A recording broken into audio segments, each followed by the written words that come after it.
Hello! Witty Butter here, and we are playing Pokémon Type Wild. A very awesome fighting game based in the Pokémon world.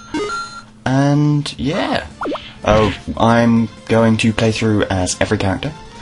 And, well, every character except for Gengar, because we fight him a lot in the actual battles. And you get to see how he plays anyway, so yeah. Plus, you know, time constraints and all that. Yeah, it follows the basic styles of fighting games, with a few extra twisty type things to make it original. You've got your basic Shotokan characters, which is your normal down towards Hadouken Ryus. And you've got chargers, which is your hold back or hold down, and then the opposite direction, and then a move. Yeah, which is kind of like Blanca or E-Honda, kind of. Yeah. It's got a very good combo system and everything, which is awesome, which you need in a fighting game. And it's generally very well polished. And this is only a beta. This is beta 4.3. Which is, to my knowledge, the latest version. It has been announced in beta 5.0, 4.0, that there's going to be 2 new characters and new stages. The 2 new characters are Charizard and Lopunny, which is pretty cool, actually. And I will definitely be doing a video to show off both of those characters and the stages when it's out. Because I just like playing this game. Any excuse I can get to play this, I will take it. Although I do wish I didn't suck so bad at it. I'm normally pretty good at fighting games. I promise. I guess it's because I normally play with an actual pad and not a keyboard. I could have connected my pad up to the computer actually. I don't know why I didn't. That's besides the point. Oh, I said there's going to be an announcement in this, didn't I? Okay. This is the official announcement of Project Warped. Yeah, Project Warped. What is Project Warped, I hear you ask? Okay. It is a Pokemon hack made by me. That's right, I'm making a Pokemon hack. I'm going to be doing a Let's Play of it as I make it. So, videos will be few and far between, depending on how much time I can get to actually do stuff in the game. So, yeah, the first video will be relatively soon. I'm not entirely sure, because I just need to make sure I haven't messed up code and stuff. I am completely new to the whole Pokemon hacking software and everything. So I will be learning as I go along, so in theory, the game should be better as I go along. Yeah. Let's hope that theory follows through. It's going to be more of an adult game. Not like that.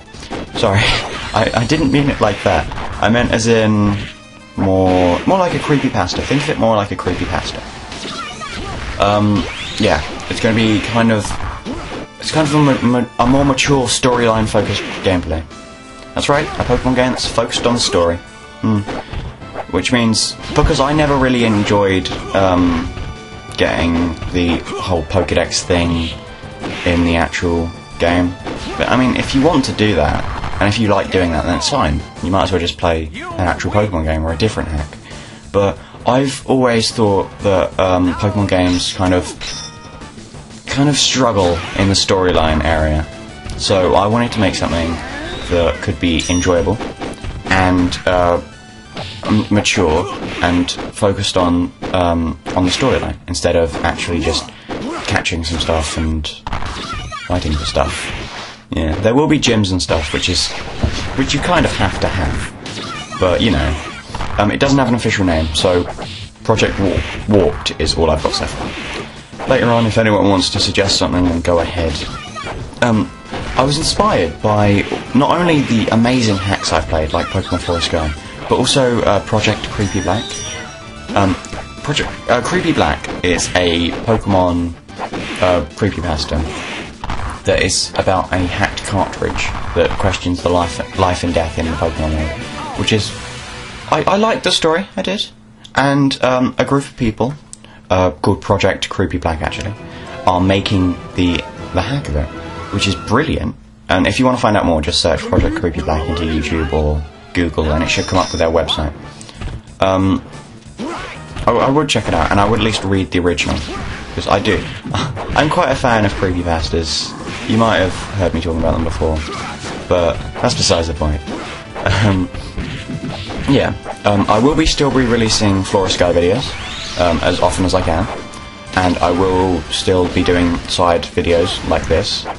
I will really only be doing work on Project Warped when I have time and when I can be bothered. So yeah, I'll try and do as much as I can when I can, so that you guys can get constant updates and stuff. But for now, I'm just gonna continue with Flora Sky. The first video will be soonish, where I just want to make sure I haven't messed up everything. Like I said, you know, it's perfectly reasonable.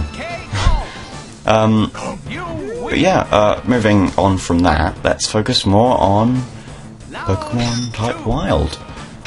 Very awesome.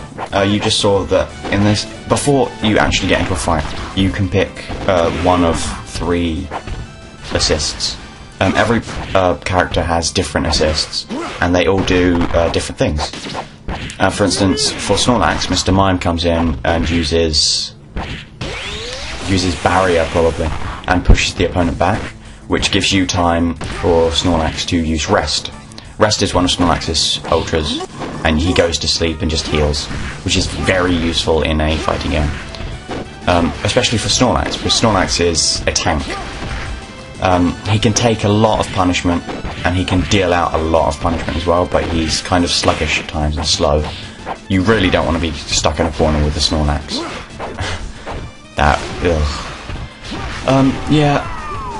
Also, he has invincibility moves. Well, non-flinch moves, like that punch you just saw.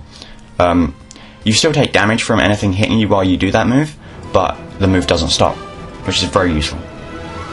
Both Gardevoir and Gengar are kind of specially orientated characters. You don't want them to be up close to the opponent, except for maybe Gengar, because Gengar has quite a few abilities that really benefit in close quarters combat. For instance, he has a very useful group of moves, like that you just saw.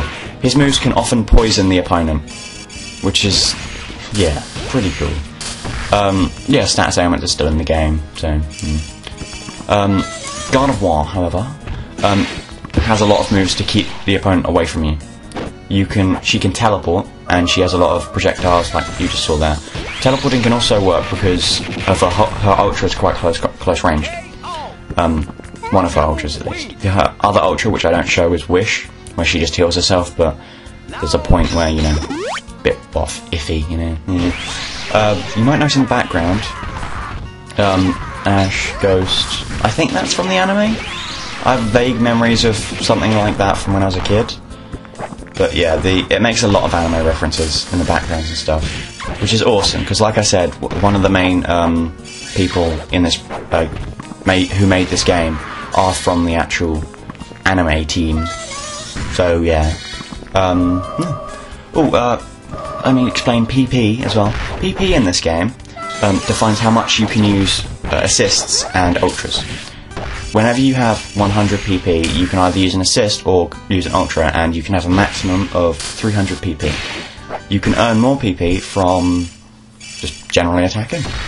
There's also a protect system which drains your PP. Protect is, well, what it says on the tin. It protects you. Every Pokemon in the game knows Protect.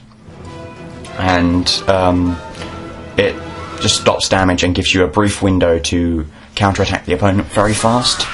And there's also a thing called an Advancing Guard, which pushes the opponent back, which is very good for characters like Gardevoir, who's stuck in a corner with a Snorlax. Combusken is probably my best character, my favourite one as well. It's really fast, a really rush-downy type character, and it has a lot of ways to take out to do a lot of damage fast. Obviously, I'm generally quite bad at this game, so you don't really see some amazing combos or anything. But you can look up on YouTube for people who are better at this game than me. tell you that.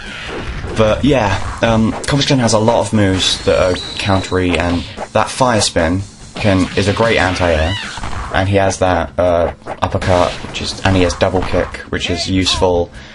Generally, he's probably the character I'm best with because he's fast and he does deal a lot of panic, a lot of punch. Yeah, I generally prefer fast characters in fighting games. Yeah. Like I play a pretty mean Valkenhayn in Blaze Blue, and pretty good Makoto and Noelle as well. So yeah, I don't play it as much anymore. You know, times change. I do miss it though. I'm gonna play it again today, actually. Oh, I'm getting sidetracked again. Right. Yeah, very good game. The backgrounds can also reference other games, like spin-off games, like Pokémon Colosseum, which it is now, where you can see the main character, the protagonist, and the girl, who seems only capable of rocking back and forth slightly. Maybe she has something wrong in the head. I feel sorry for her. I do. Anyway, every character has dashes, some more effective and more useful than others. Dashes are just that. They dash forwards or backwards. Yeah. Very useful in fighting games in general because it helps extend combos and stuff. This game does have a very, very good combo system. And like most fighting games, it has to have that system. Because you can't have a fighting game with a very bad combat system, with a very bad combo system, because it just feels choppy and it feels bad. Playing this game, it feels really good. It feels like a real, actual fighting game, and I would recommend at least trying it out. Although it is in Japanese, yeah, and it doesn't make the game unplayable at all. Because it's fairly self-explanatory what it wants you to do, and a lot of stuff is in English. Some of the themes are in English as well, like Snorlax's character theme, which I loved, by the way. I love Snorlax's character theme. Yeah. Oh, all the characters are also really balanced, which is, again, another important thing for fighting game. You don't want one character stronger than any of the others, but there are still nice combo systems, like what you're seeing now.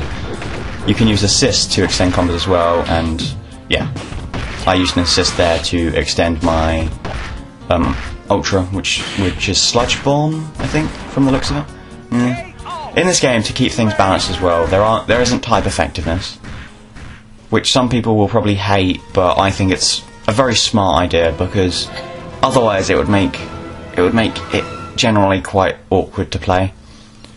And if the game ever does get online, it would make that pretty off-putting as well, because people would just use characters that generally have very good type effectiveness. So I don't want that. I really don't, because it would make the game it would change the game too much. But given that, poison type Pokemon like Gengar or Swalot can also still be poisoned, which is good, and so can steel types like Lucario. Yeah. Breloom is kind of dull simmy, very ranged fighter, but to keep the game balanced from that, you can still hit his arms even when he's punching, which is very good, because it keeps the game balanced and fair. You need the game to be balanced and fair. There's an example of an advancing girl. Although Breloom is very popular in this game, because you'll see a lot of videos that he is generally quite good. You don't often see really, really good combo skin gameplay, but everyone has their own favourites and stuff, so you know. Breloom is kind of weird in that he only has one Ultra, and that's his big old punch barrage thing. Like, there you go, yeah. It doesn't really matter that much, because Breloom is generally quite a good character to play, and he doesn't really need any Ultras aside from that, because it's a great Ultra for comboing and stuff. He doesn't have any projectiles in general, because, well, every attack is essentially a projectile for him. Thanks for watching anyway. This is what I say, adieu! KO! You win! Game over!